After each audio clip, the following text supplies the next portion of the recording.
வாழ்க இவ்வையகம் வளத்துடன் வாழ்க வாழ்க, வாழ்க இம்மாநிலம் ஆழ்ந்துணர்ந்து அமைதியாக.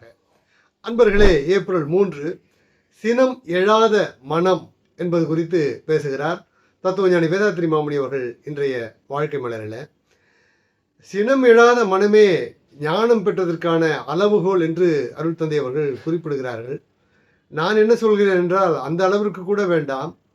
சினம் எழாத மனத்தை நாம் உடையவரானால் நம்முடைய முகம் எவ்வளவு பிரகாசம் அடைகிறது, நம்மை சார்ந்த நம்முடைய குடும்ப உறுப்பினர்கள் முகத்திலே, நம்முடைய பணியிலே நம்மோடு இணைந்தவர்களுடைய முகத்திலே எவ்வளவு பிரகாசம் தெரிகிறது என்பதெல்லாம் நீங்கள் உணர வேண்டுமானால் ஒரு வாரம் தொடர்ந்து எல்லோர் மீதும் எரிந்து விழுந்து கொண்டிருந்து பாருங்கள்.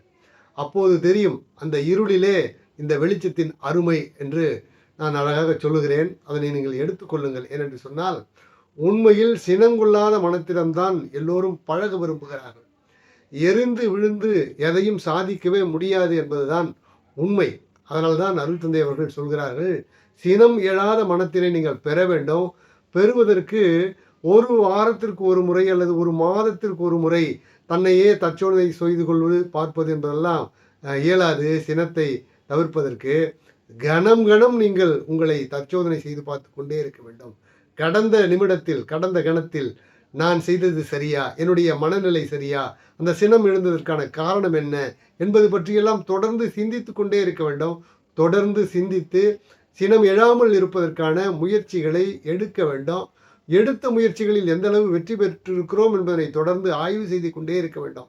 இப்படி ஆய்வு செய்து கொண்டே இருக்கும்போது 6 மாத காலத்திற்குள் நீங்கள் இந்த பயிற்சியிலே வெற்றி பெற்று விடுவீர்கள் என்று ஆணித்தரமாக அருள் தந்தை அவர்கள் குறிப்பிடுகிறார்கள்.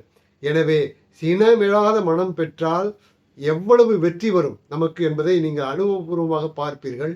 அந்த சமயத்திலே நம்முடைய குடும்பத்தை சார்ந்தவர்கள் எல்லாம் எவ்வளவு மகிழ்ச்சியாக இருக்கிறார்கள், எவ்வளவு பெரிய வெற்றிகள் எல்லாம் அவர்கள் பெறுகிறார்கள் என்பதெல்லாம் கண்கூடாக உங்களால் பார்க்க முடியும் என்று தத்துவஞானி வேதாத்ரி மாமுனி அவர்கள் கூறுவதை உங்களுக்கு எடுத்துச் சொல்லி இன்றைய சிந்தனையை நிறைவு செய்கிறேன்.